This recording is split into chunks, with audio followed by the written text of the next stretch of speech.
Hello friends, आता आपण मालिकेंच्या दुनिया या चॅनलवरून दोघांतलीही तुटेनाचे काही रिव्ह्यूज बघणार आहोत. आपल्याला बघायला मिळते की समरला दोन बहिणी आणि एक असे चुलत भाऊ असतात आणि त्याच्या वाढदिवसाच्या दिवशी त्याच्या आईवडिलांचा ॲक्सिडेंट झालेला असतो.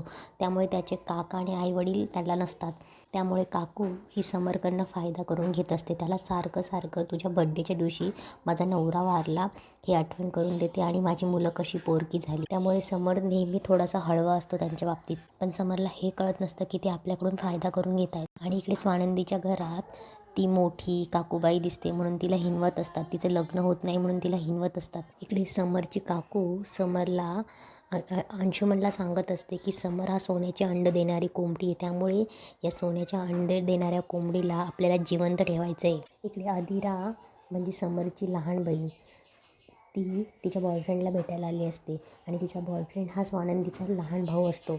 रोहन घरी येतो आणि स्वानंदीला सांगत असतो की मला अधीरा खूप आवडते, पण ती जरा इम्पल्सिव्ह आहे, ती पैसेवाल्याची आहे आणि त्यामुळे मला असं वाटतं की तिच्याशी लग्नच करू नये. आपलं घर तिच्यापुढे खूप छोटं आहे, मला नाही वाटत ती आपल्या घरात फिट होईल, त्यामुळे मला नाही वाटत की तिच्यासोबत लग्न करावं. तेव्हा स्वानंदी तिच्या भावाला समजवत असते की असं प्रेम कोणी घर बघून कळत नसतं, माणूस आणि माणसं बघून प्रेम केलं जातं. तेव्हा रोहन स्वानंदीला सांगत असतो की ताई, तिला आत्ताच्या आत्ता म्हणजे लवकरच लग्न करायचं आहे.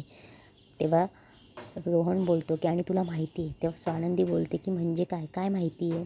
तेव्हा रोहन बोलतो की तुला माहिती की मी तुझं झाल्याशिवाय लग्न करणार नाही. तेव्हा स्वानंदी बोलते की माझ्या लग्नाचा आणि तुझ्या लग्नाचा काय संबंध रे.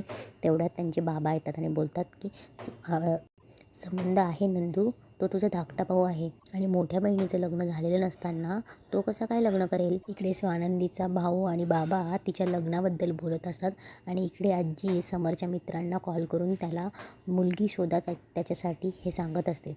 हे जेव्हा अंशू ऐकतो तेव्हा अंशू त्याच्या आईला सांगतो आणि त्याच्या आईचं म्हणणं असतं की काहीही झालं तरी समरचं लग्न व्हायला नको, कारण की पूर्ण प्रॉपर्टीचा पैसा त्याच्या पुढच्या पिढीला जायला नको म्हणून.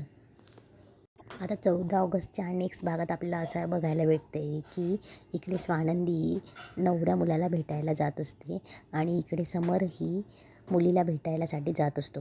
दोघंही एकमेकांना भेटायसाठी रेडी होत असतात. इकडे अधीरा समरला गिफ्ट देते आणि बोलते की तिला दे. तेव्हा समर बोलत असतो की ज्या मुलीला मी पहिल्यांदा भेटायला जाणार आहे, जिची आणि माझी बिलकुल ओळखही नाही, तिला मी पहिल्या भेटीत गिफ्ट देऊ. तेव्हा अधीरा बोलते की अरे समर दादा, मुलींना अशा गोष्टी आवडतात. तेव्हा समर अधीराला बोलत असतो की तुला जेव्हा मुलगा बघायची वेळ येईल ना तेव्हा बघू. तेव्हा अधीरा बोलते की काही गरज नाही, माझी मी जाईल. तेव्हा समर बोलतो की काही गरज नाही, तुला मुलगा बघायला मीच जाणार आहे. इकडे स्वानंदी रोहनला घेऊन आलेली असते आणि ते समरची वाट बघत असतात. तेवढ्यात रोहनला अधीराचा फोन येतो. पण नेमकं असं झालेलं असतं की स्वानंदी ही दुसऱ्याच मुलाला भेटायला आली असते, निशांत नावाच्या, आणि समर दुसऱ्याच मुलीला. स्वानंदी ज्या रेस्टॉरंटमध्ये मुलाची वाट बघत असते त्याच रेस्टॉरंटमध्ये समरला त्याचे मित्रमैत्रीण घेऊन येतात. समर हा निकिता नावाच्या मुलीला भेटायला आलेला असतो. निकिता आणि तिचा नवरा समरला घेऊन येतो. तेव्हा निकिता बोलत असते की हे माझं फेवरेट रेस्टॉरंट आहे. तेव्हा समर बोलत असतो की नाही, पण आपण अजून चांगल्या कुठल्या जागी गेलो असतो ना. तेव्हा निकिता बोलते की नाही, आता प्रियाच्या तुझ्या घाटीबिटी होतच राहतील ना, मग अजून कुठल्या चांगल्या रेस्टॉरंटला जा ना नेक्स्ट टाईम. निकिता आणि आनंद दुसऱ्या टेबलवर बसतात आणि समर ज्या टेबलवर बसतो तिथे पूर्ण सॅनिटाईज करतो. तेव्हा निकिता आणि आनंद बाहेर जातात. आनंद समरला सांगून जातो की तू इथे थांब, प्रिया येईलच, तिला भेट, मग बघू काय ते. समर वाट बघत असतो, तो उठणार तेवढा तिथे प्रिया येते. प्रिया एक अशी एकदम मॉडर्न मुलगी असते. समर तिच्याशी बोलत असतो. समर तिला सांगत असतो की तुम्ही वयाने माझ्यापेक्षा लहान असणार, मी 45चा आहे, आणि प्रिया बोलते मी 27ची. तेव्हा समर बोलतो पण आपल्या वयात खूप अंतर आहे. तेव्हा प्रिया बोलते की मला काही प्रॉब्लेम नाही आहे, एज इज नो बार. इकडे स्वानंदीला पण भेटायला तो मुलगा येतो.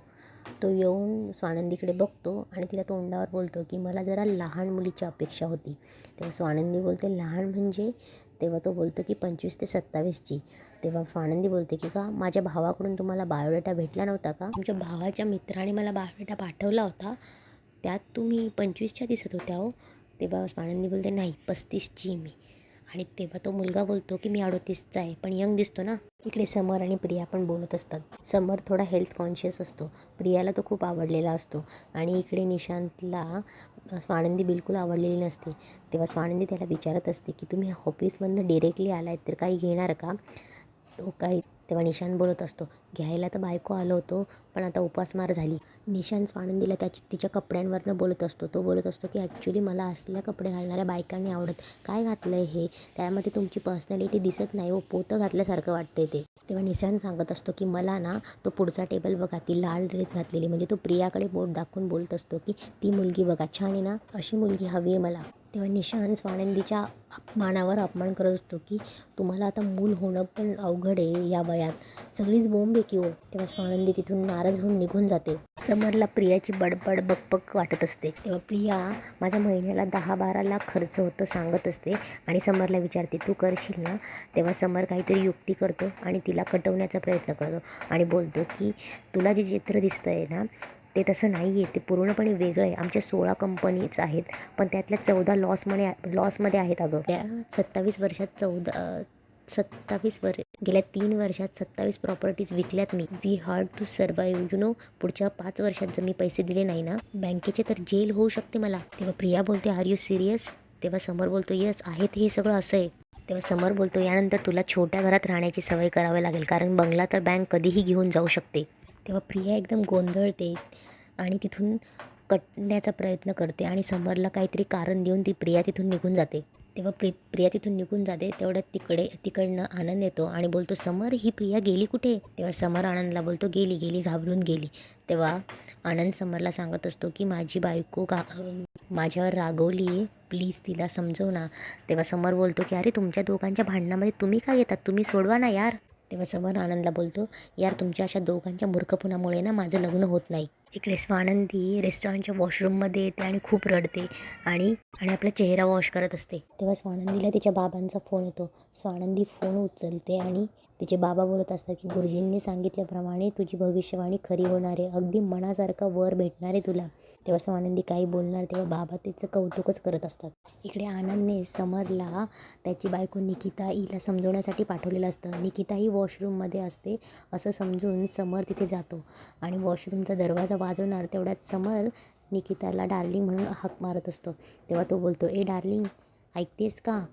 तेव्हा तिथे स्वानंदी असते आणि स्वानंदीला समरचा आवाज ऐकून स्वानंदी शांत होते आणि स्वानंदीला कळत नसतं की कोण बोलतंय म्हणून. तेव्हा समर बोलत असतो ए डार्लिंग तू आतमध्ये आहेस का, तू ऐकतेस ना, आय लव्ह यू.